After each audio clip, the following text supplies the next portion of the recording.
On a suffocating August dawn in 1847, the air above South Carolina's Beaufort district quivered with the heat of something unspoken. The plantation ledgers of Riverton Hall would later record that on that morning, a wagon arrived bearing a woman who should not have existed. 7 feet and 2 inches tall, shoulders broad enough to fill a doorway, wrists bound in iron twice the thickness of a man's thumb. She was purchased for $3,000, a sum reserved for entire families, not one solitary being. Her name, the record claimed, was Sarah. But among those who watched her descent from the wagon, the name that spread through the quarters was different. They whispered Onak Tall, meaning the one who breaks what breaks her. They said 6 men were sent to restrain her. 6 overseers armed with whips, chains, and the confidence of men who had never been defeated by flesh. By sunrise, all 6 would be dead, their bones fractured by the same iron meant to hold her down. For years afterward, their families refused to speak of that night. The Charleston Medical Journal noted an autopsy, then tore the page from every known copy. 3 witnesses who dared to testify vanished within 18 months. The incident itself was buried beneath a century of silence.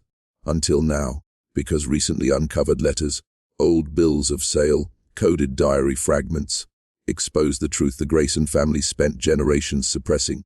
The truth of the giant woman of Riverton Hall, a woman whose strength defied biology, whose silence infected the minds of those who tried to control her, and whose final act blurred the line between rebellion and revelation.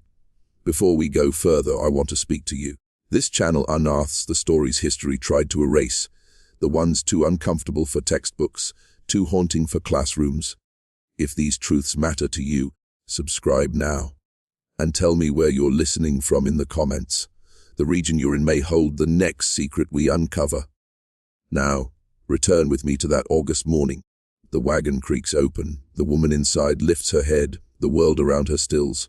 Write twice in the comments, I see what they tried to hide. Say it twice. To seal this truth within you, Riverton Hall was a kingdom of order disguised as progress. Its master, Marcus Grayson, called himself a modern man, a reformer of labor, a thinker of systems.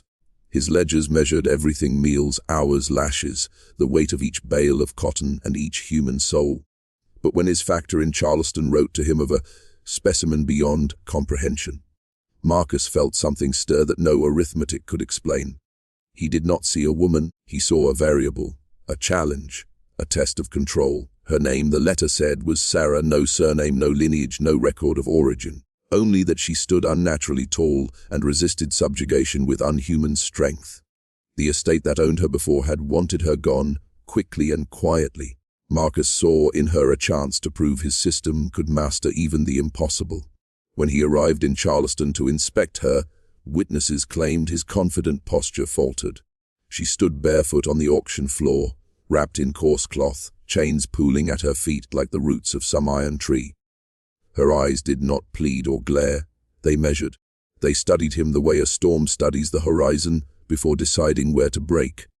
Marcus bought her instantly, and with her, the fear that would soon destroy him. She arrived at Riverton Hall in a reinforced wagon, walls raised to cage her shoulders.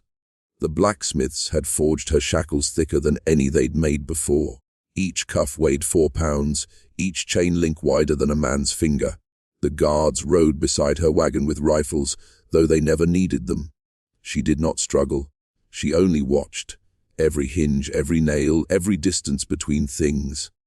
The others on the plantation whispered about her before she even arrived. Children swore they could feel her footsteps days in advance, vibrations beneath their sleeping mats. The women spoke of her in the old language, not as a person, but as a returning.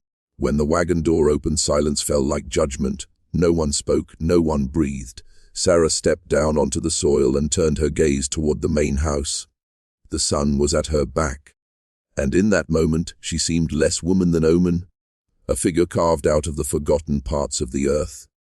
And Marcus Grayson, the man who thought he could measure everything, felt something immeasurable for the first time. Marcus Grayson recorded everything. Every night, by candlelight, he sat in his study surrounded by ledgers bound in calfskin, documenting the yield of cotton, the rations of cornmeal, and now the measurements of Sarah: height 7 feet, 2 inches, Weight 278 pounds. Heart rate unnaturally slow, IS unclassified shade, neither brown nor grey. He wrote as though cataloguing a phenomenon, not a human being, and in a sense he was. Sarah did not speak, not a word, not a sound. Even when struck, she only breathed deeper. Even when confined, she simply waited, patient as a thunderhead. Marcus told himself it was fascination, scientific, rational, controlled. But the servants saw something else. They watched him visit her holding pen at night, carrying books and a lantern. They watched him return hours later, his face pale and trembling, his clothes damp with sweat. What passed between them in those hours was never written. Only the aftermath. He began ordering her tested. Endurance, pain threshold, obedience drills. He'd command her to lift weights that broke oxen, to hold a crouch for hours under the southern sun. And she obeyed, but not out of submission. She did it while staring into his eyes, as though each task were a question, what will you do when I stop? And then, one night she did stop. When he demanded she kneel, she simply didn't. She stood still, towering above him. He raised the whip once, twice. It cracked against her shoulder, but her gaze never shifted. Slowly she reached up, gripped the leather midair, and pulled. The handle splintered in his hand. Marcus stumbled back. No sound came from her. But something else filled the room. The pulse of silence that follows the moment before a storm. The next morning, the overseer who'd witnessed it fled. His note was found nailed to the barn door. She don't bleed right. By the week's end, Marcus sealed the quarters. He stopped all work on the fields. Riverton Hall became a cage of whispers and unanswered prayers, because something had changed in her eyes. They were no longer studying him. They were waiting for him. The silence began as a boundary, hers, not theirs. But soon it spread through Riverton Hall like a sickness. It began in the quarters where laughter once broke the night. Songs vanished first, then prayers. The rhythm of the place, the clang of buckets, the shuffle of feet, even the groan of the windmill, grew faint, as if the air itself feared to disturb her. Sarah moved through the yard only when summoned. She never spoke, yet her presence altered every sound. Chickens stopped crowing when she passed. Dogs whimpered beneath porches. The overseers, men who once bragged of cruelty, began taking longer routes to avoid her holding cell. Marcus wrote obsessively. His journals grew wild. Margins filled with sketches of her hands, her spine, her profile. He began to measure things no one could measure, the distance between her heartbeats, the way her shadow lengthened against the wall, the moments his own breath stuttered when she looked at him. He confided to no one that he had begun to hear her, though her lips never moved. In the stillness of his study, a voice, not a sound, but an understanding, would form inside him. A sentence, complete and unrelenting. You think you bought me. The words would fade, but the meaning remained, vibrating behind his ribs. He stopped eating. His wife left for Charleston, claiming fever. The enslaved field hands began bearing charms near her quarters. Carved bones wrapped twine, salt circles. Anything to keep her silence from entering their dreams, because they too had begun to hear it.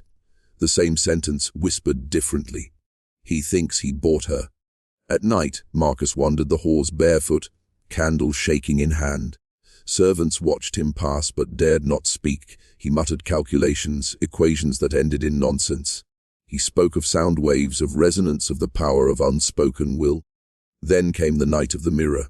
He ordered one of the tall gilt mirrors from his parlor moved into her cell.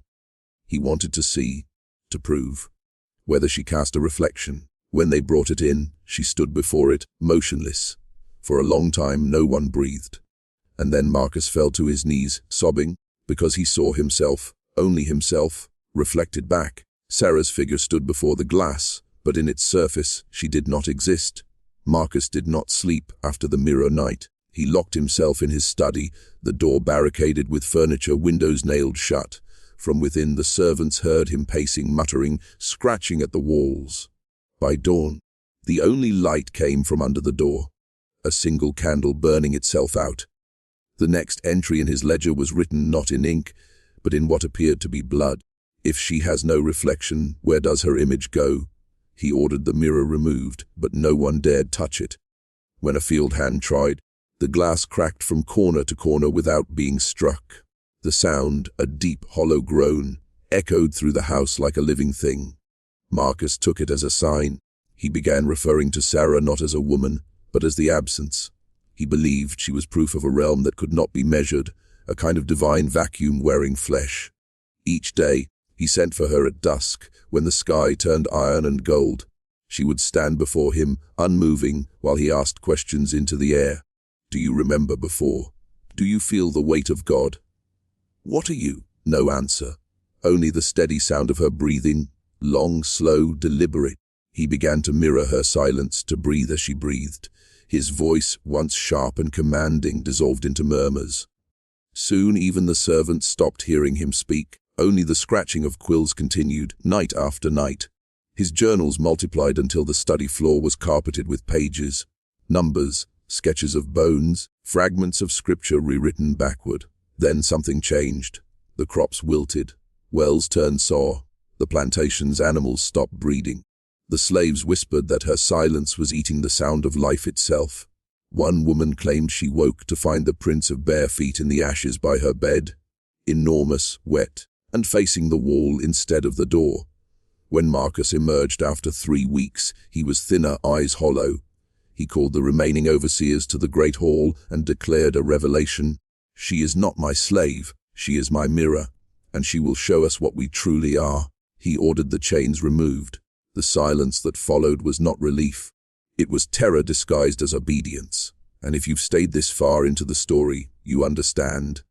History hides its monsters behind the word myth, but we resurrect them here. So before we descend further into the dark truth of Riverton Hall, subscribe, because what comes next was never meant to be spoken. When the iron dropped from Sarah's wrists, it did not clatter. It thudded, heavy and final, as though the earth itself had been waiting to receive it. No one moved. The overseers stood pale and rigid, their rifles useless, eyes fixed on Marcus, who knelt before her like a priest before a god he could no longer define. Stand, he whispered, though she already was. You are free. But the word free meant nothing in that room. It was not a gift he could grant. It was an acknowledgement of something that had always been true. Sarah stepped forward. Each footfall seemed to draw the air tighter. The candles along the hall guttered. The dogs outside began to howl. A storm that was not yet visible pressed against the horizon. For the first time she spoke. Not loud, not soft, impossible. A vibration more than a sound. The glass in the chandelier trembled. The overseers clutched their ears, though no one could later repeat what she said. The words existed only in their bones. Marcus rose, trembling, tears on his face. Say it again, he begged, but she only looked at him, eyes dull with pity, and turned away. From that moment, the plantation began to unravel. Workers fled in the night, leaving behind fields half-harvested. The Grayson house filled with insects, as if something in its walls had died and could not be buried. Marcus followed Sarah everywhere, calling her name, though it no longer belonged to her. In the quarters, the remaining slaves began to dream the same dream, of a tall woman walking into the river, the moon reflected on her skin. In the dream, she never sank. She simply kept walking, deeper and deeper, until the water turned black and the stars vanished. Days passed without sunrise. The air thickened. Clocks stopped keeping time. Even the birds fell silent. Sarah no longer ate or drank. She sat beneath the magnolia tree by the well, staring at the sky as though she could see something none of them could. And Marcus, he began carving symbols into the wooden beams of the house. Circles, eyes, spirals, muttering, if she is the reflection, then I must learn to see through her. No one dared stop him, because every time someone tried to speak her name aloud, their voice simply failed. The sound left their mouths, but never reached their ears. By the 7th night after the chains fell, Riverton Hall no longer sounded like a place where people lived. The world there existed between heartbeats, the seconds when everything holds its breath before breaking. Even the crickets had stopped. The air was a still pond, every whisper rippled through it, too loud, too alive. The people still left on the property learned to walk softer, to breathe shallow, to sleep facing the walls. The sound of a closing door could make a person weep. Sarah did not move from beneath the magnolia tree. Her skin, once dark bronze, had begun to pale at the edges, as if the sunlight could not find her anymore. Sometimes when the wind passed through the branches, the leaves above her shimmered silver. The slave said she was shedding her humanity like a snake sheds its skin, one silence at a time. Marcus watched from the house, sleepless. His journals, once methodical, had turned frantic, pages filled with circular sentences, repeating phrases. She hears without ears. She breathes what we speak. Sound belongs to her now. The overseers begged him to leave the plantation, to sell it, to burn it if he must. But Marcus refused. "She is becoming," he said, "and I must witness it." That night, a boy named Elias, no more than 12, crept close to the tree. He wanted to see if she still cast a shadow. But the moonlight did something wrong when it touched her. It bent, as though it feared her shape. Elias reached out a trembling hand. The next morning, they found his handprints burned into the soil. No sign of him remained, only a faint humming in the air, a note no ear could quite hold. After that, no one dared speak her name. They referred to her only as the Still One. Marcus began hearing that hum inside his own chest. It followed him into his dreams, where he stood in an endless field of cotton, all white, all quiet. Sarah stood at the far end, her eyes open but her face unlit, whispering something that tore the dream apart each time he neared. And each morning when he woke, another of his servants was gone. Some fled, others simply vanished. Those who remained claimed the silence was feeding, that every voice that left Riverton Hall stayed there. By the 8th week, the Riverton Hall plantation had begun to rot from the inside. Not visibly, the walls still stood. The columns still gleamed white beneath the dying sun, but something beneath the surface was surrendering. The wood absorbed moisture that wasn't there. The floorboards sighed even when no one walked upon them. The mirrors, once proud and polished, dulled like old eyes. The silence was no longer absence, it had weight. You could feel it pressing against your ribs, listening. The kind of quiet that hums just below hearing, the kind that feels alive.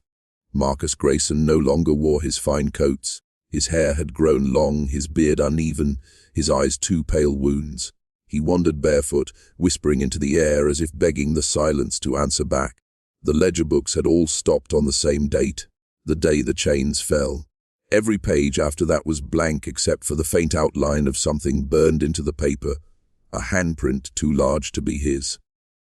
The slaves who hadn't fled stopped calling him master, not from rebellion, but because the word itself wouldn't come. Their tongues moved, their lips formed it, but no sound escaped. Each night, the air grew thicker, as though the whole plantation was inhaling, waiting, and Sarah no longer blinked. She stood by the magnolia tree, her face tilted toward the sky. Her breath moved the leaves, but her chest did not rise. The earth beneath her feet had darkened to ash. Marcus decided to confront her. He stumbled into the yard at dusk, candle in hand, voice trembling with exhaustion. "Tell me what you are," he begged. "Please." Her head turned toward him, slow, deliberate, almost tender. "You already know." The air seemed to whisper, though her lips did not move. He stepped closer. "Are you God?" A faint smile, something ancient and cruel. "No, I am what he forgot." The wind died. The candle in his hand went out without smoke, and in the dark he saw her eyes glimmer, not with reflection but with movement, as if something inside them shifted and watched him back. Then came the sound. Not a voice, not thunder. Something deeper. The low resonance of the earth itself exhaling. The magnolia tree split down its center. The roots pulsed red for one impossible heartbeat, and then all light vanished. When it returned, Marcus was alone. The woman was gone. But her shadow remained, stretching from the roots to the steps of Riverton Hall, a shape burned into the ground that never faded, no matter how hard they scrubbed, and the silence continued to breathe. Morning came, though it had no sun. A dim grey blurred across the fields, thick as old smoke. The dew on the grass had turned black. The cotton stood brittle, untouched, like the bones of something that once lived and forgot how to rest. Marcus Grayson woke on the steps of Riverton Hall, shivering. His candle was gone. His skin smelled of iron and soil. Around him the world was still, too still. The birds had not returned. The frogs, the crickets, even the wind refused to cross that threshold. He called for his overseers, for his servants, for anyone. No one answered. He walked through the hallways barefoot, the floorboards whispering under his weight. In the kitchen, plates sat half filled with food that hadn't spoiled, as though time had simply stopped tasting. Upstairs, every mirror was cracked from within, each fracture line spread in the same pattern, a spiral, converging toward the center, like something had pressed its face to the glass and inhaled. In his study, the journals lay open, hundreds of them. The pages fluttered, though there was no wind.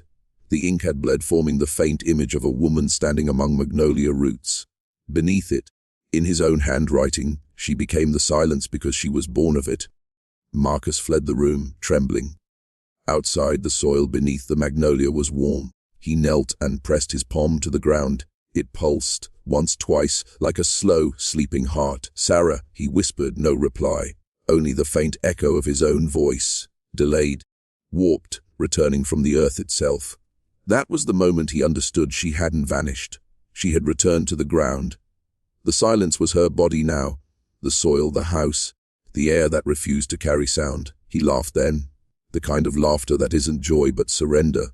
"You won," he said to no one. "You always did." That night a storm came, but it made no sound, no thunder, no rain. Just light, flashes that tore across the sky without noise. The air smelled of metal and something older than life. And when the light faded, Riverton Hall was empty.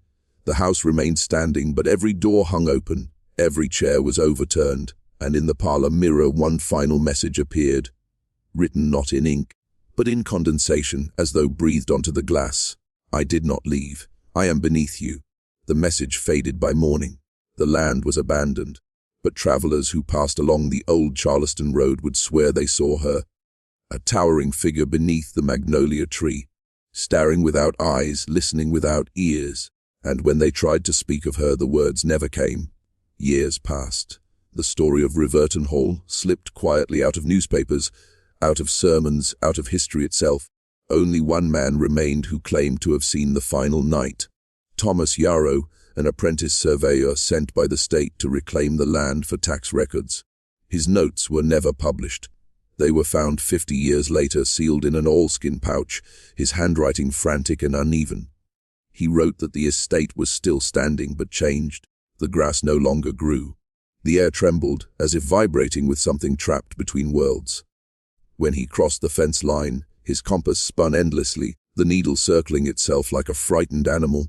Inside the house, there were no cobwebs, no dust, just a faint hum that came from the floorboards. He said it pulsed, rhythmic, deliberate, like a heartbeat under wood. The portraits on the walls had all faded, except one, Marcus Grayson's.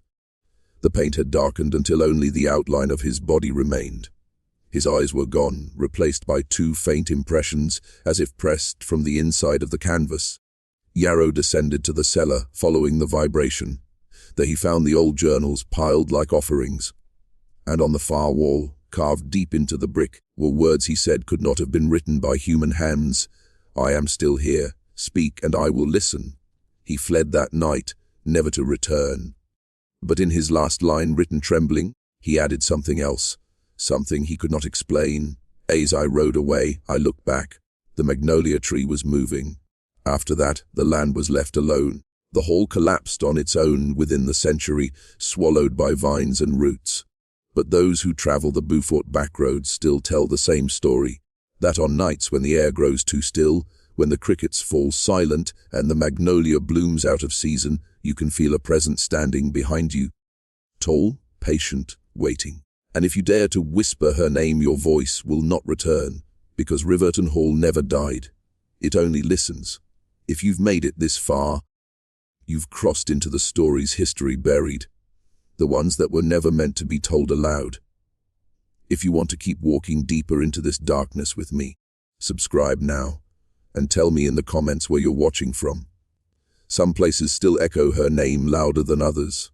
Time eroded Riverton Hall, but it did not erase the story. It changed it, like river water reshaping a stone. The truth warped into rumor, rumor into prayer, and prayer into something the living whispered to the dark. By the turn of the new century, freedmen who farmed the outer fields spoke of her as a spirit. The tall, quiet. Children were told never to shout near the old river road, lest the silence there hear them and answer. Preachers avoided her name in sermons, Yet their congregations knew it anyway. Her story passed through dream and fear, not scripture. In 1903, a preacher's daughter claimed she saw a woman made of shadow watching her from the edge of the cotton rows. She wasn't evil, the girl said later, but she was hungry.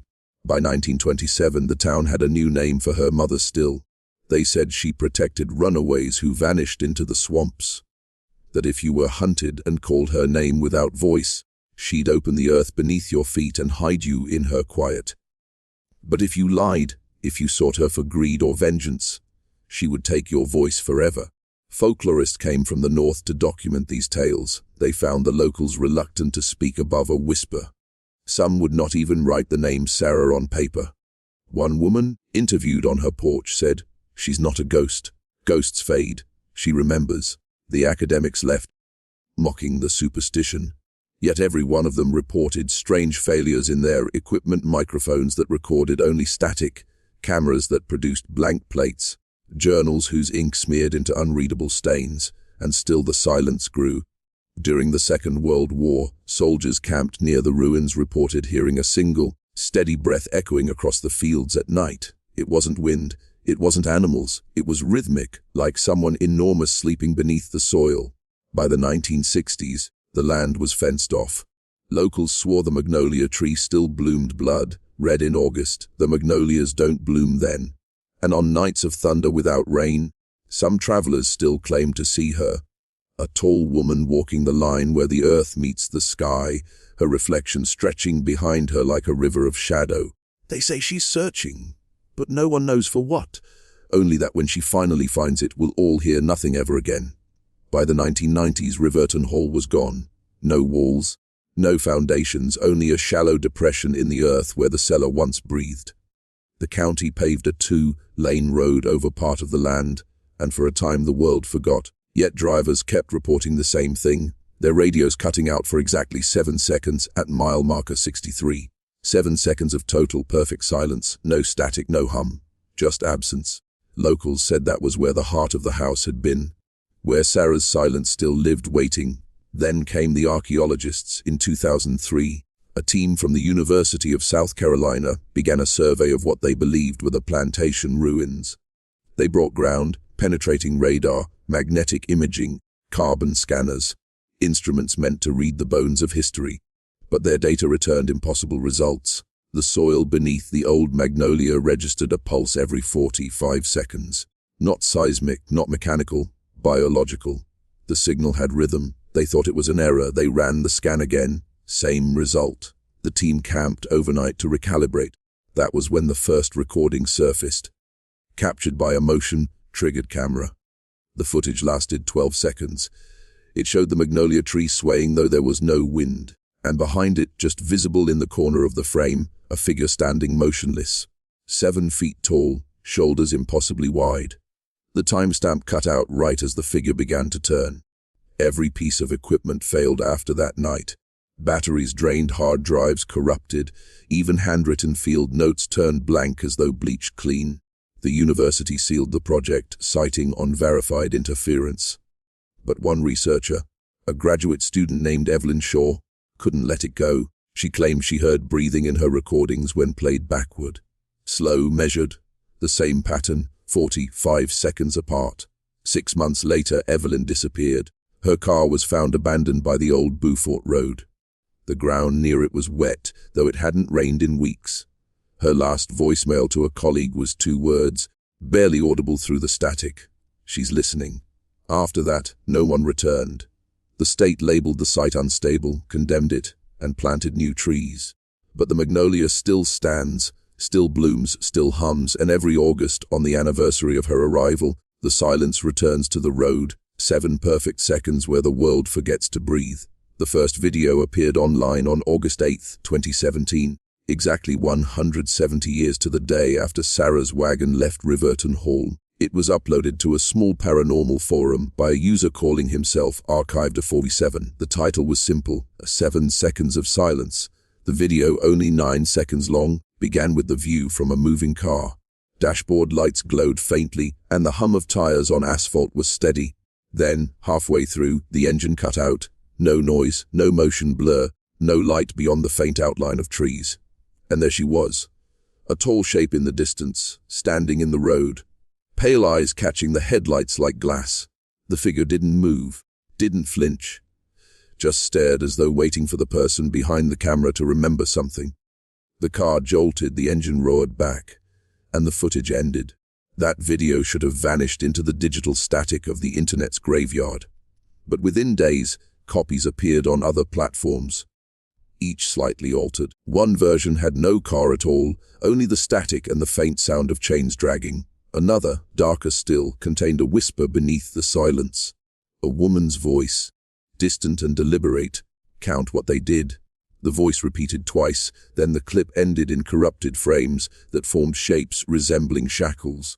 Experts tried to trace the IP address of Archive 47, but every server trail ended the same way, looping back to the University of South Carolina's Department of Anthropology, where the Riverton excavation data had been archived decades earlier. Except that the building housing those records had burned down in 1989. A journalist named Marcus Vail took the story public in 2018. He had spent years investigating unverified Southern folklore, and when he stumbled upon the Riverton Silence archive, he thought it was just another internet hoax. Until his recorder captured something that shouldn't have been possible. While standing near the old Magnolia site, Vail left his microphone on overnight.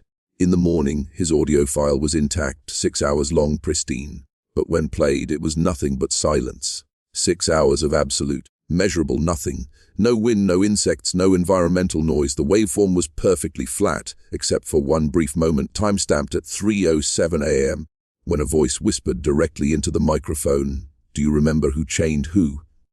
That night, Marcus Vail deleted his account. But the video kept reappearing. It still does, always on August 8th, always titled 7 Seconds of Silence. And every version ends with the same flicker of light, just before the darkness swallows the lens, the reflection of a chain swinging in motion moving toward the camera. By 2019, the 7 Seconds of Silence videos had become a digital ghost story, reposted, remixed, debunked, and forgotten in cycles.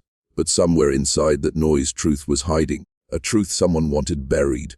Cybersecurity researchers at MIT began tracking an unexplained phenomenon they called the quiet loop. It wasn't a virus. It wasn't even data in the normal sense. It was absence, 7-second blanks appearing across servers worldwide. Audio archives, academic libraries, even government databases would suddenly lose sound in exact 7-second intervals, the files returning with clean silence. No static, no degradation.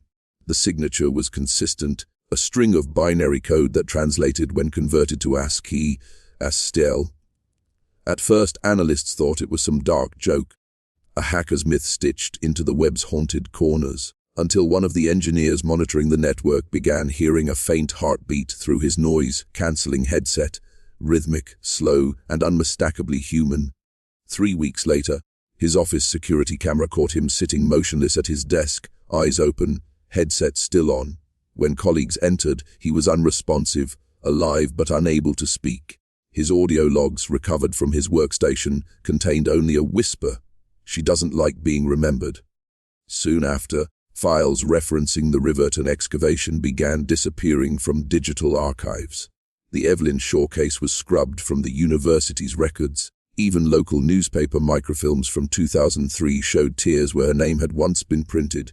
Independent journalist Marcus Vail, the man who had recorded 6 hours of silence, reappeared in a leaked email thread warning colleagues not to say Sarah's name aloud. He claimed the silence had spread, that his own home emitted it. "It moves like air," he wrote. "When you speak about her, she listens through your breath."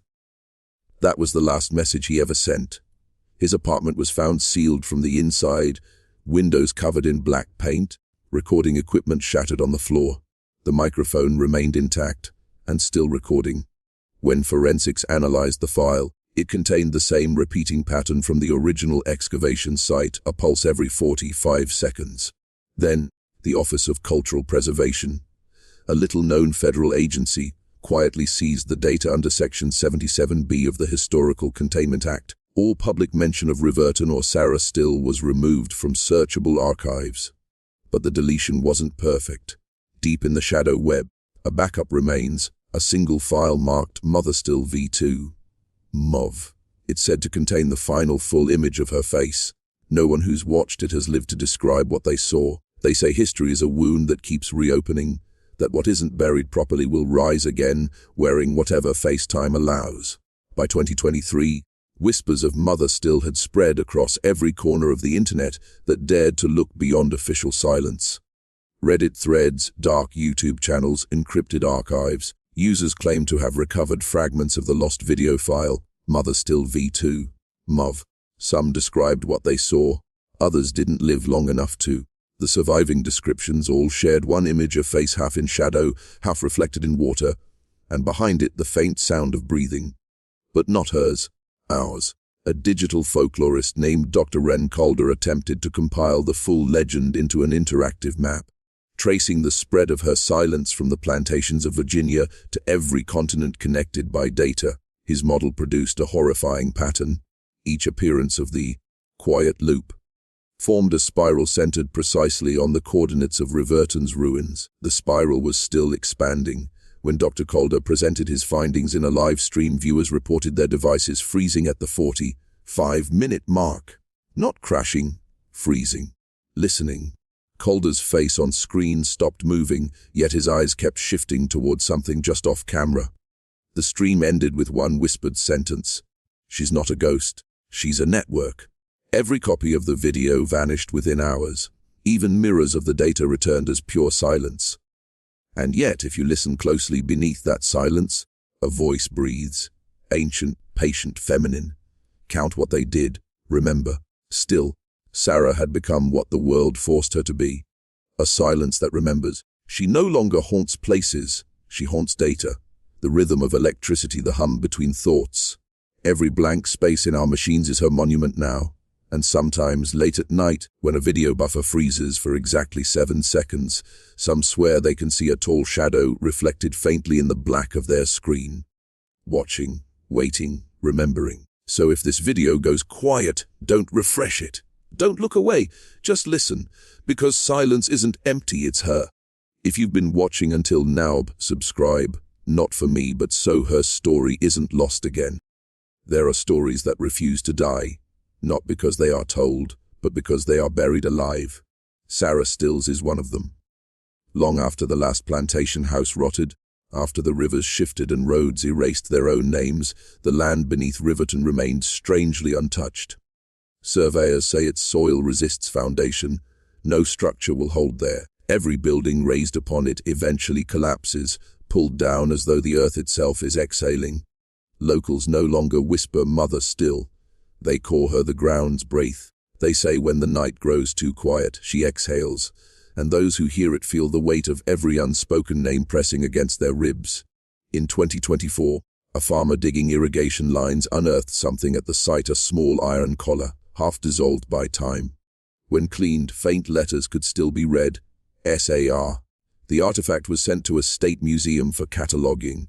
Within a week, the file went missing, the curator resigned, and the display case cracked from the inside. A maintenance worker later swore he heard someone whisper through the glass, "Still here." Every 7 years since the first discovery, the silence deepens. Birds refuse to cross the air above that land. Technology fails within a mile radius. Even sound itself seems thinner, like the air remembers what it used to hold. But here's the truth. Sarah's silence isn't revenge, it's remembrance.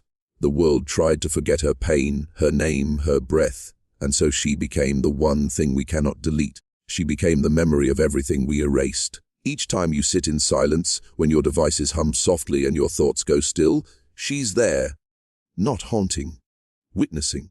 And when the quiet stretches too long, when you feel something watching through the stillness, it isn't fear you're hearing, it's history, breathing. The soil remembers what our tongues will not say. And she listens still. Listen closely. You think you've been hearing my voice, but you haven't. Every word that reached you, every pause, every shiver between sentences, has been carried on a silence older than language. A silence that watches how you breathe, how your heartbeat fills the space between syllables. Sarah's story isn't just told, it tells you back. When the colonel chained her, when the field went still, when the earth swallowed his body.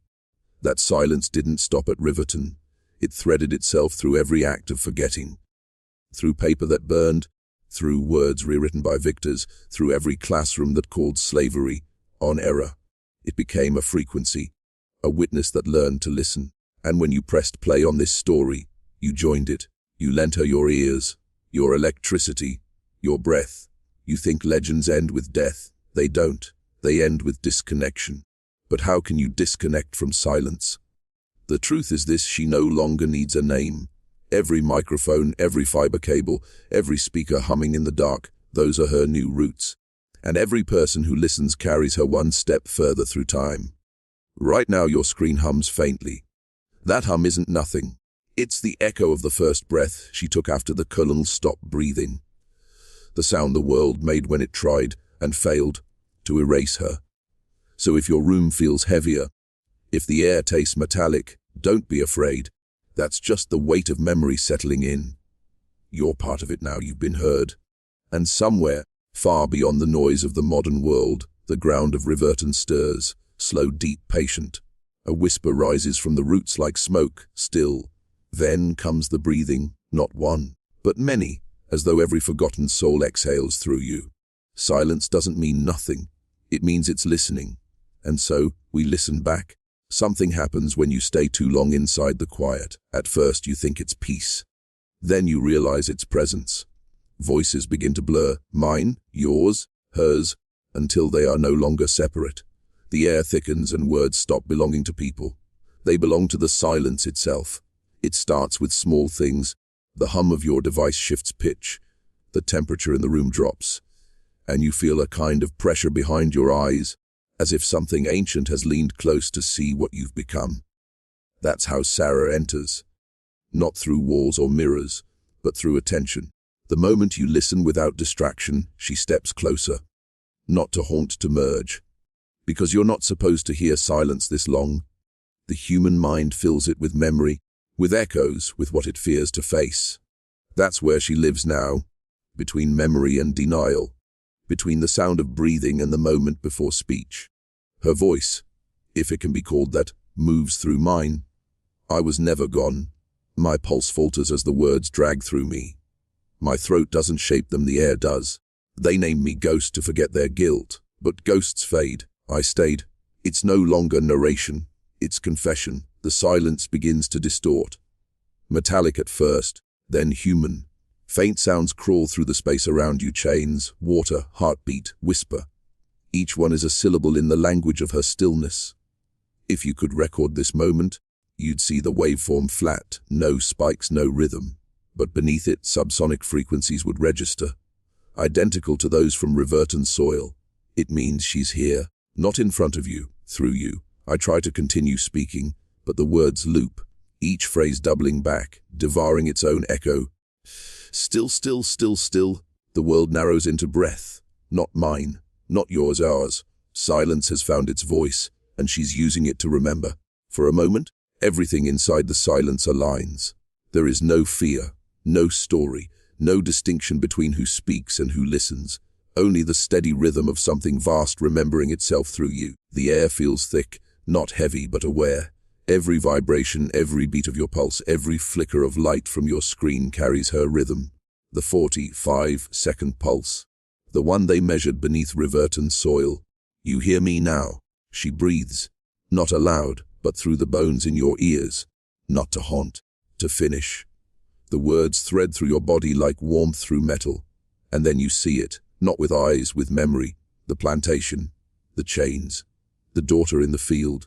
But this time the story doesn't end with death. It ends with stillness, the kind that refuses to bow. They took my tongue, she murmurs, so I became every silence they feared. You realize she isn't a curse, she's continuity. Every moment history tried to mute, every scream, every breath choked down by centuries, still resonates, waiting to be heard. Sarah didn't die. She transformed into the quiet that holds those echoes until someone dares to listen. And now you are listening. The hum of your device becomes a heartbeat. The light of your screen flickers like candle flame. For one impossible instant, you feel her standing behind you. Taller than thought, patient as the earth, Her voice folds inside yours. Tell them what silence remembers. The screen fades. Your reflection stares back. But it's not just you anymore. The outline is slightly wrong. Broader shoulders, darker eyes, a calm you've never worn before. Then everything settles. The hum returns to normal. The world keeps breathing. But something small has changed. The silence between sounds no longer feels empty. It feels inhabited, as if someone somewhere is still listening through it. And maybe that's the point. She doesn't need to appear again. She's in the listening itself. The silence has a name, and now so do you. If you've made it this far, then you've already crossed the line most don't. Because silence isn't something you survive. It's something you join. There's a moment, right after the last word fades, when the mind reaches for sound and finds none. That space, that breath between awareness and forgetting, is where Sarah lives now. Not in story, not in superstition, but in remembrance. They thought they buried her under stone, under soil, under history. But the earth was never her prison. It was her archive. Every drop of rain that touched Riverton carried a memory outward, into rivers, into oceans, into the clouds above you now. You breathe her with every inhale. You exhale her every time you fall quiet. She has become what all truth eventually becomes: undeniable. The screens we stare into, the cables we build, the electricity that hums through our walls, they're only her new plantation, and we, her witnesses. Every time silence fills the air after pain, every time injustice is met with the quiet of forgetting, she rises again to ask the same question. Do you remember who chained who? And the world, afraid to answer, goes quiet once more. So if the lights dim after this video ends, don't be afraid. That's not her coming for you. It's her passing through you, checking if you've truly listened. Because the silence doesn't want to scare, it wants to be heard. The story of Mother Still isn't about vengeance. It's about the cost of forgetting, the way history devours itself when the living refuse to carry its weight.